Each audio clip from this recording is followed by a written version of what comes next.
अस्सलाम वालेकुम क्लास। अब हमारे पास है लेक्चर नंबर 9 और इसमें हम चैप्टर को कंक्लूड करेंगे। हमने last time if else complete कर लिया था। हमारे पास एक और कंडीशनल कंस्ट्रक्ट है जिसके बारे में हमने बात की थी, स्विच स्टेटमेंट। तो आज बस सिर्फ हमने स्विच स्टेटमेंट देखना है और इसको थोड़ा सा कंपेयर करना है इफ़ एल्स स्टेटमेंट से।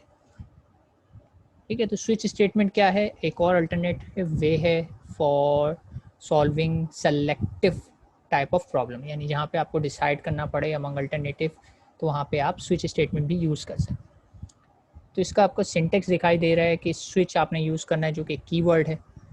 फिर राउंड ब्रैकेट के अंदर आपने एक एक्सप्रेशन लिखनी है। ठीक है, एक्सप्रेशन कुछ भी हो सकती है आप, लेकिन उसको देख सकते हैं कि कोई वेरिएबल का नेम नॉर्मली यूज़ होता है और फिर उस एक्सप्रेशन को कंपेयर किया जाता है अगेंस्ट दीज केसेस।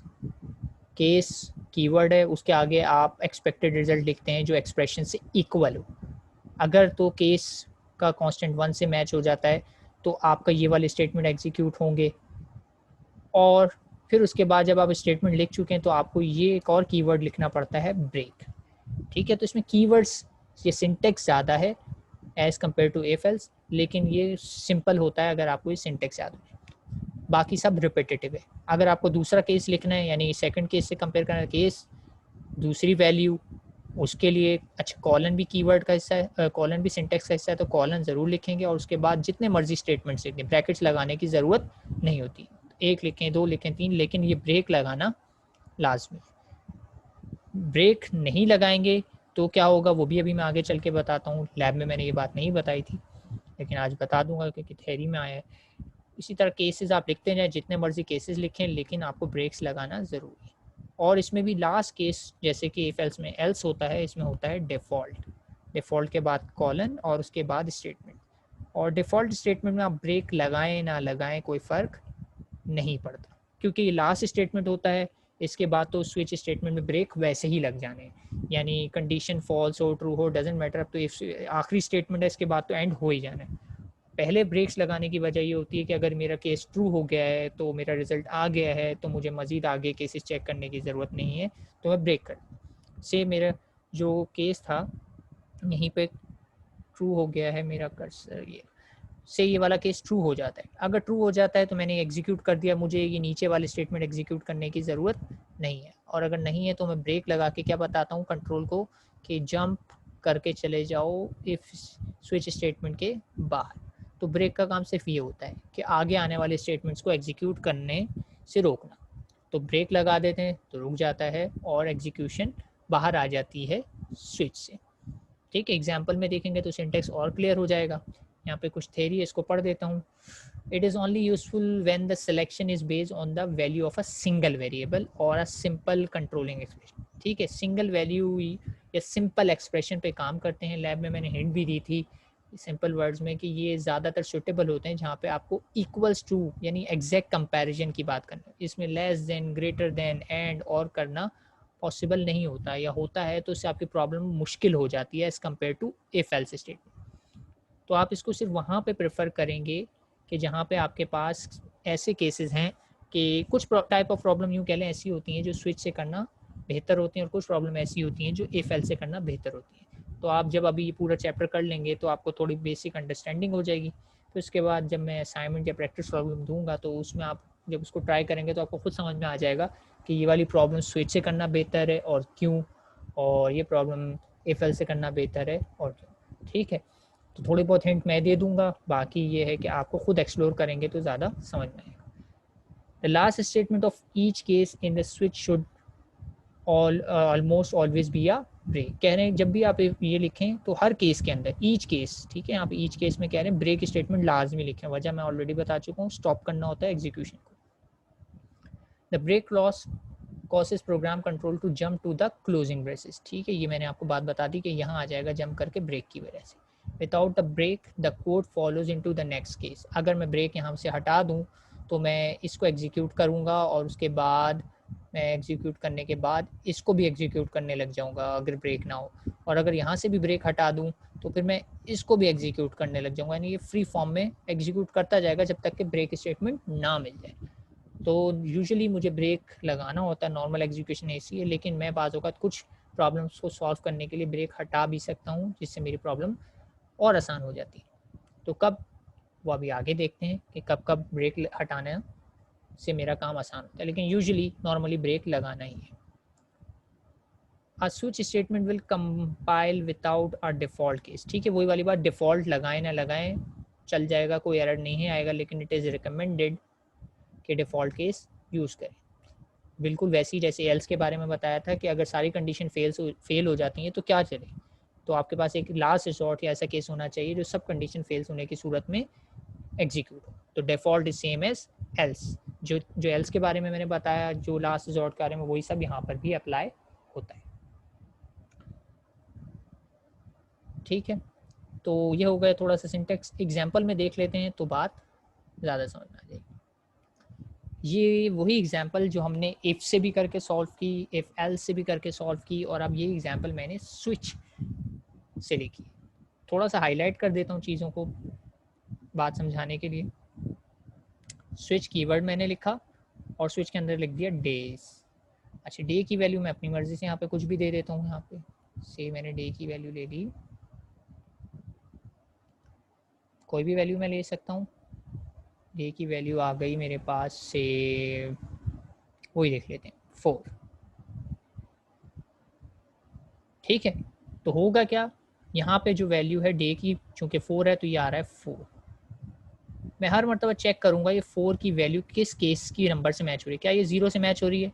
नहीं, तो मैं इस केस को समझ लें कि स्किप कर जाऊँगा और केस 1 पे चला। क्या ये इससे मैच हो रही है? नहीं, तो मैं इसको भी स्किप कर जाऊँगा और आगे निकल जाऊँगा। क्या ये इससे मैच हो रही है? नहीं, तो इस केस को भी मैं स्किप कर जाऊँगा और आगे बढ़। क्या ये इससे मैच हो रही है? नो, तो मैं इसको भी स्किप कर जाऊँगा और मज़ीद आगे बढ़। क्या ये इससे मैच हो रही है? यस, तो ये अगर इससे मैच हो रही है तो मैं इसे एग्जीक्यूट करूँगा और आउटपुट पे आ जाएगा मेरे पास थर्सडे। फिर इसके बाद मैं सेकंड लाइन जो एग्जीक्यूट करूँगा वो है ब्रेक, और ब्रेक मुझे क्या कहेगा कि यहाँ से कंट्रोल का जंप करना है और कहाँ चले जाना है, बाहर। अगर ये मैं ब्रेक नहीं लगाऊंगा तो ये बाहर नहीं आएगा। अच्छा, उस बात पे जाने से पहले ये बात ध्यान दें कि हर मर्तबा मैं नंबर जो भी लिख रहा हूँ लगा रहा हूँ कॉलन, कॉलन, सेमी कॉलन एक साथ होते हैं। शिफ्ट से आपके पास आ जाता है कॉलन और विदाउट शिफ्ट आता है सेमी कॉलन।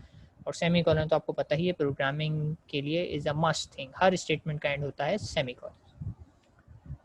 अब आ जाते हैं उस बात पे कि अगर ये ब्रेक स्टेटमेंट मैं ना लगाता तो क्या होता। अगर नीचे देखें तो लिखा हुआ भी है कि is this structure is equivalent to nested if else structure, और उसका जवाब भी नीचे लिखा हुआ है yes until you don't forget a break. तो अगर आप ध्यान दें तो ये बिल्कुल वैसे ही नहीं काम कर रहा जैसे हमारा इफ़ एल्स काम कर रहा था। तो switch is same as if else अगर मैं ब्रेक स्टेटमेंट ना भूल जाऊँ। लेकिन अगर मैंने यहाँ से फ़र्ज़ करें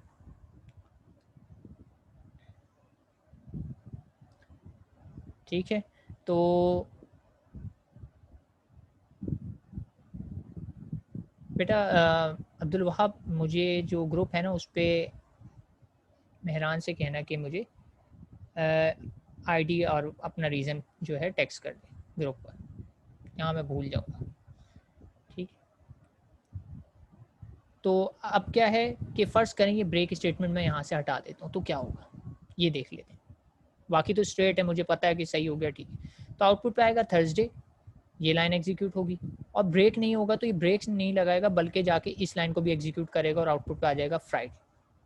तो थर्सडे भी आ जाएगा, फ्राइडे भी आ जाएगा, और अगर ब्रेक मिल गया तो ठीक, लेकिन अगर यहाँ पे भी ब्रेक ना लगाया तो फिर ये क्या करेगा और मज़ीद आगे चले जाएगा, थर्सडे, फ्राइडे, सैटरडे, तीनों चीज़ें प्रिंट कर देगा। और मज़ीद मैंने अगर ब्रेक नहीं लगाया तो ये मज़ीद आगे जाता रहेगा। लेकिन फ़र्ज़ करें आप ब्रेक मिल गया तो इसने, हालांकि देखा जाए तो सिर्फ 4 वाली कंडीशन ट्रू ही थी, लेकिन इसे प्रिंट किया थर्सडे, फ्राइडे, सैटरडे। तो रिज़ल्ट जो प्रिंट हुआ है वो 4 वाला भी प्रिंट हो गया, 5 वाला भी प्रिंट हो गया, 6 वाला भी प्रिंट हो गया, सिर्फ इस वजह से कि मैंने ब्रेक नहीं लगाया था। तो इस प्रॉब्लम के लिहाज से ये बिल्कुल सही बात नहीं है, मुझे यहाँ पे ब्रेक लगाना चाहिए था, ब्रेक नहीं लगाया तो मेरा रिज़ल्ट एक्सपेक्टेड नहीं आया और मसला हो। तो don't forget the break, break लगाना ज़रूरी है। और यहाँ पे ब्रेक मेरे पास ऑप्शनल है, मैं लगाऊँ ना लगाऊँ कोई फ़र्क नहीं पड़ता, क्योंकि लगा होगा तब भी मैं यहीं पर आऊँगा, इस जगह पर नहीं लगा होगा तब भी मुझे यहीं आना है। तो डिफ़ॉल्ट में आप ब्रेक लगाएं ना लगाएं कोई फ़र्क नहीं पड़ता। तो ऑलवेज़ रिमेंबर कि ब्रेक स्टेटमेंट लगाना ज़रूरी है। तकरीबन 90% ऑफ द प्रॉब्लम में ब्रेक की ज़रूरत पड़ती है जो आप सॉल्व करेंगे, लेकिन 10% प्रॉब्लम ऐसी होती है जिसमें आप इंटेंशनली ब्रेक को हटाते हैं। तो इंटेंशनली ब्रेक को कहाँ हटाते हैं उस पर आते हैं, लेकिन उससे पहले मुझे बताइए कि ये वाली बात क्लियर हो गई। सिंटैक्स में कोई प्रॉब्लम हो स्विच के तो पूछ लीजिए। जी क्लास, कोई प्रॉब्लम कन्फ्यूजन हो तो पूछ लीजिए स्विच के सिंटैक्स में, वरना मैं आपको वो स्पेशल केसेस बताता हूँ कि जहाँ पे हो सकता है मैं चाहता हूँ कि ब्रेक हटा दूँ।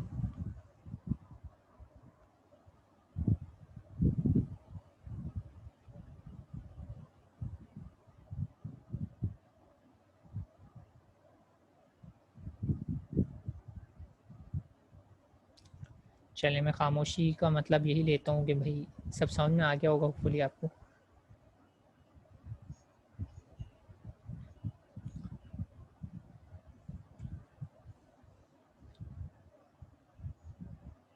स्विच की एक एग्जांपल है यूजिंग करेक्टर डेटा टाइप। ठीक है, अब ये बात ध्यान दीजिएगा, अभी पीछे जब मैंने केसेस लिखे थे तो उसमें नंबर लिख रहा था तो वहाँ पे मैंने सिंगल कोट्स यूज़ नहीं किए थे।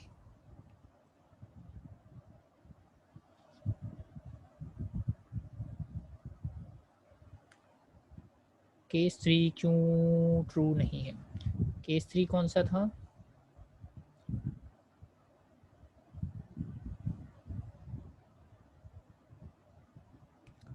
अच्छा, देख लेते हैं केस 3 आप कौन से की बात कर रहे हैं, बैक करके।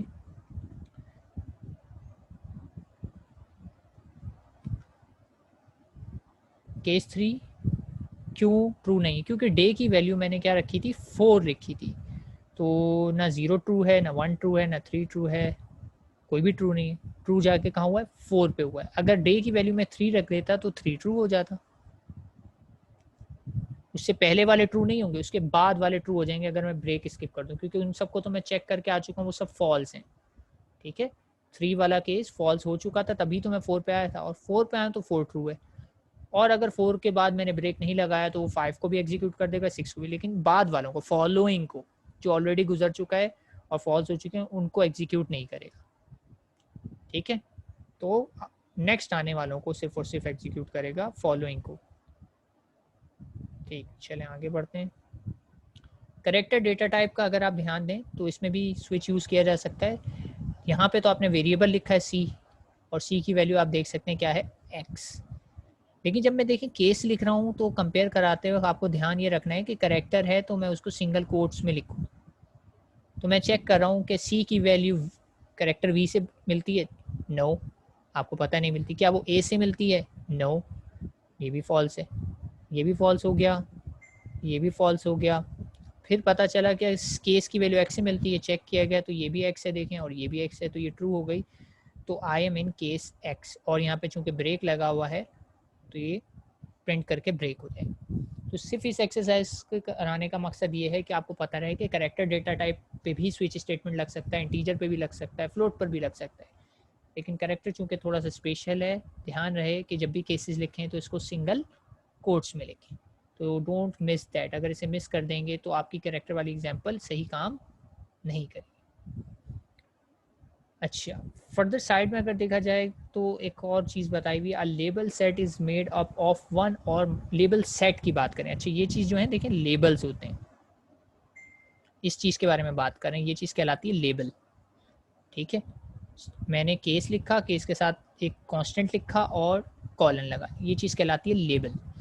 तो ये भी एक लेबल है, ये भी एक लेबल है, ये भी एक लेबल है, डिफ़ॉल्ट भी एक लेबल है। तो यहाँ पे एक बात कह रहे हैं कि a label set is made up of one or more labels of the form case followed by a constant value and a colon। ठीक है, वही वाली बात बता रहे हैं, case, value and colon।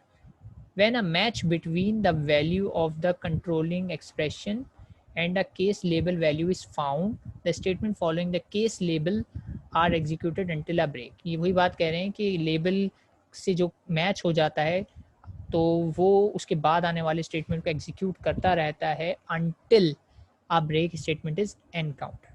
चलें, सो फार सो गुड, सही बात कह रहे हैं। लेकिन अब आपको मैं दिखाता हूँ एक एग्जांपल जो है थोड़ी सी डिफरेंट, और वो एग्जांपल है ये।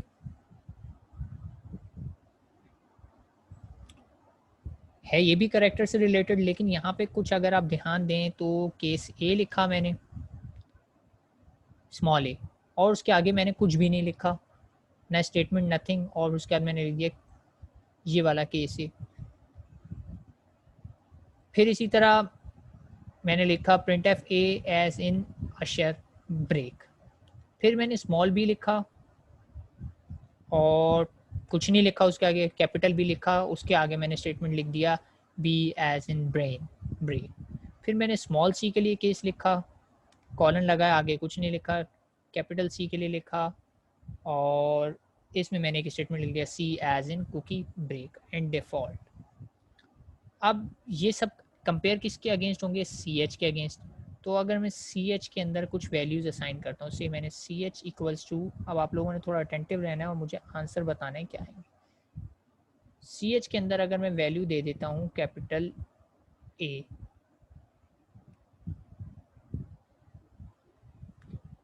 तो अच्छा मैं ये भी बता देता हूँ, चलिए ये 1 है, ये 2 है, ये 3 है, और ये 4 है। आप लोगों ने मुझे बताना है कि आंसर क्या आएगा।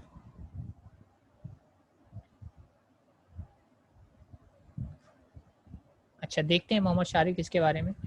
अच्छा इसका आंसर क्या आएगा? मेरे पास आंसर आया 1 आएगा। ठीक है, ठीक है, बिल्कुल 1 ही आ जाएगा। अच्छा अब अगर मैं चेंज कर देता हूँ, अच्छा इसको नंबरिंग में दोबारा दे देता हूँ, 1 2 3 4। अच्छा अब अगर सी एच के अंदर मैं लिख देता हूँ कैपिटल बी, तो आंसर क्या आएगा?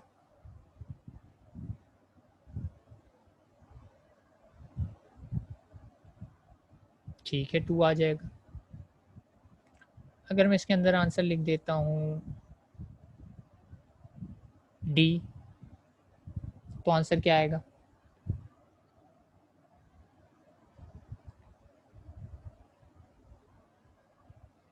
जी क्लास, अगर मैं सी एच की वैल्यू लिख देता हूँ डी, तो आंसर क्या आएगा? 4, यानी डिफ़ॉल्ट। ना ए ट्रू हुआ, ना बी ट्रू हुआ, ना सी, तो डिफ़ॉल्ट। चलिए ये तो बिल्कुल क्लियर था, स्ट्रेट फॉरवर्ड था, क्योंकि ए के अंदर जो लिखा वो आएगा। लेकिन अब देखने वाली बात यह है कि अगर मैं यहाँ पे लिख देता हूँ कैपिटल स्मॉल ए में क्या आएगा?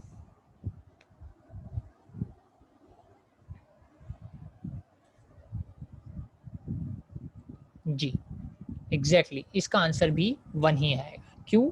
होगा क्या कि जैसे ही स्मॉल ए का केस ट्रू हुआ, मैंने चेक किया ये मैच हो गया, मैच हुआ तो मैं यहाँ आ गया, मैं यहाँ आया, कोई स्टेटमेंट नहीं था लेकिन ब्रेक भी नहीं था, ब्रेक नहीं था तो मैं आगे बढ़ा, आगे बढ़ के मैंने जो भी स्टेटमेंट मुझे मिला मैंने उसे एग्जीक्यूट कर दिया, और वो क्या था? ए एज इन अशिर। तो मैंने 1 वाले को एग्जीक्यूट कर दिया और फिर ब्रेक मिला तो मैं क्विट कर दिया। सिमिलरली अगर मैं स्मॉल बी एंटर कर दूंगा तो वहाँ पे भी यही होगा कि चूंकि ब्रेक नहीं मिल रहा तो ए वाला स्टेटमेंट आगे बढ़ता रहेगा जब तक कि ना आ जाए। इसी तरह मैंने अगर बी लिखा तो बी में भी यही होगा, ये केस मेरा जो है ट्रू हो जाएगा। यहाँ से ट्रू होगा तो मैं यहाँ पे आ जाऊँगा, यहाँ आऊँगा तो जो भी आएगा जब तक ब्रेक ना आ जाए मैं एग्जीक्यूट करता रहूँगा। तो ये मिला मुझे, मैंने एग्जीक्यूट कर दिया, ब्रेक मिला तो मैंने एग्जीक्यूशन स्टॉप कर दी। तो कैपिटल बी हो या स्मॉल बी हो, उस केस में क्या एग्जीक्यूट हो जाएगा? बी एज इन ब्रेन, और स्मॉल सी लिखूंगा तो सी एज इन कुकी आ जाएगा। बात समझ में आई? तो मैं ब्रेक को हटा के कुछ इफेक्टिवली काम भी कर सकता हूँ।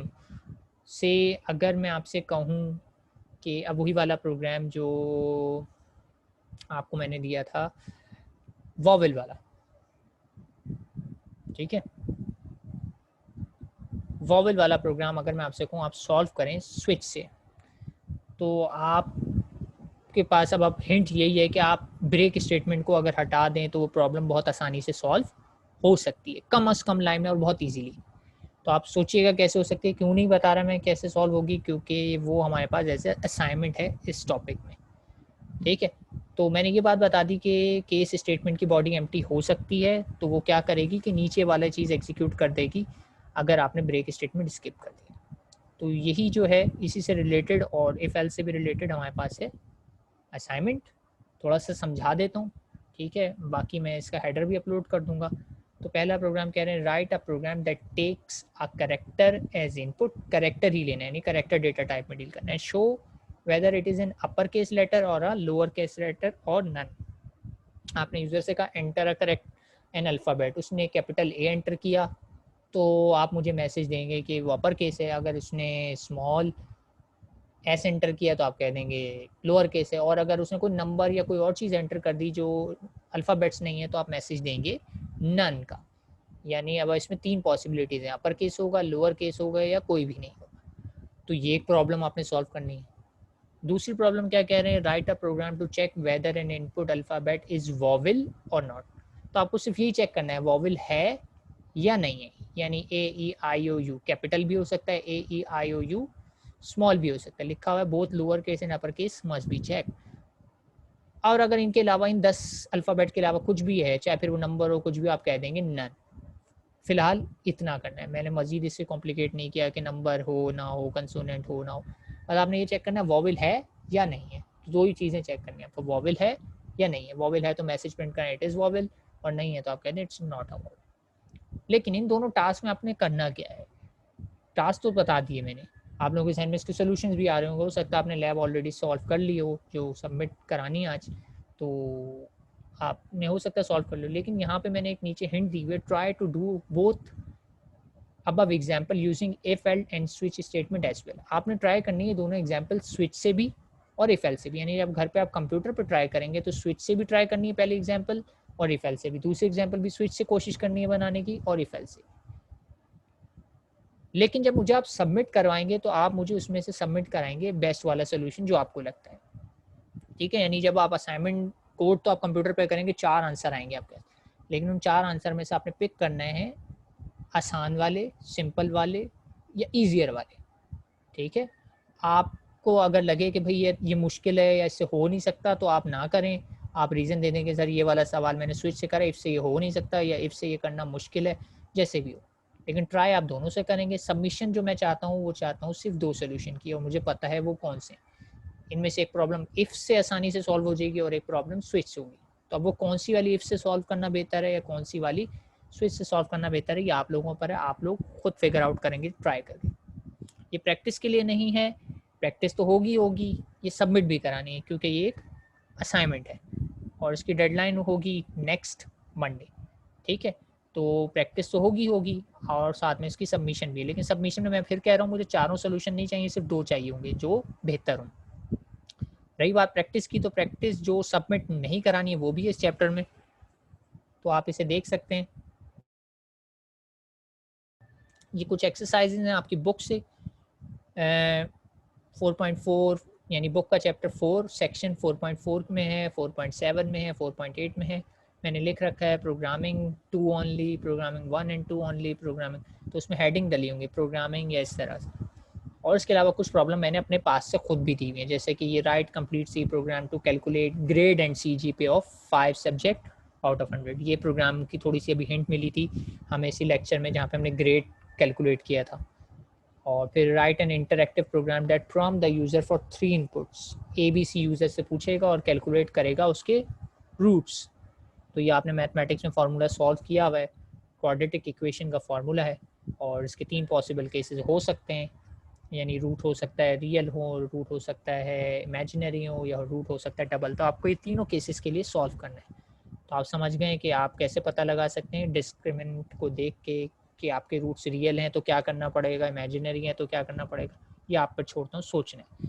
हिंट ये दे देता हूँ कि ये प्रोग्राम इम्पॉर्टेंट है हर तरीके से, यानी sort of one of my favourite question जिसको मैं अक्सर एग्जाम में दे देता हूँ या क्विज़ेस में दे देता हूँ। तो ये क्वाड्रेटिक इक्वेशन वाला क्वेश्चन ज़रूर ट्राई कीजिएगा, और जो ट्राई कर ले वो मुझे दिखा सकता है कि सर ये यही एक्सपेक्ट कर रहे थे आप इसमें या नहीं, कि हो सकता है ना मेरी एक्सपेक्टेशन और आपके सोल्यूशन में फ़र्क हो।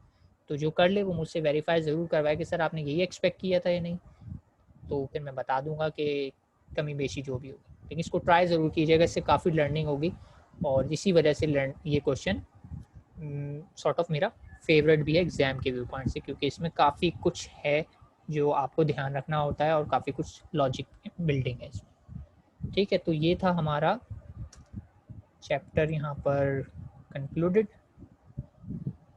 तो अटेंडेंस मैंने ऑलरेडी जो फर्स्ट सेशन में ली है, मैं वही अटेंडेंस जो है आपकी लगा दूंगा। लेक्चर हमारा यहाँ पे एंड हुआ और चैप्टर भी एंड हुआ, ऑलरेडी अपलोडेड है ग्रुप पर। तो अगर कोई आज के लेक्चर से कोई क्यूरी हो इस लेक्चर से तो आप लोग पूछ सकते हैं, वरना फिर हम कंक्लूड करते हैं।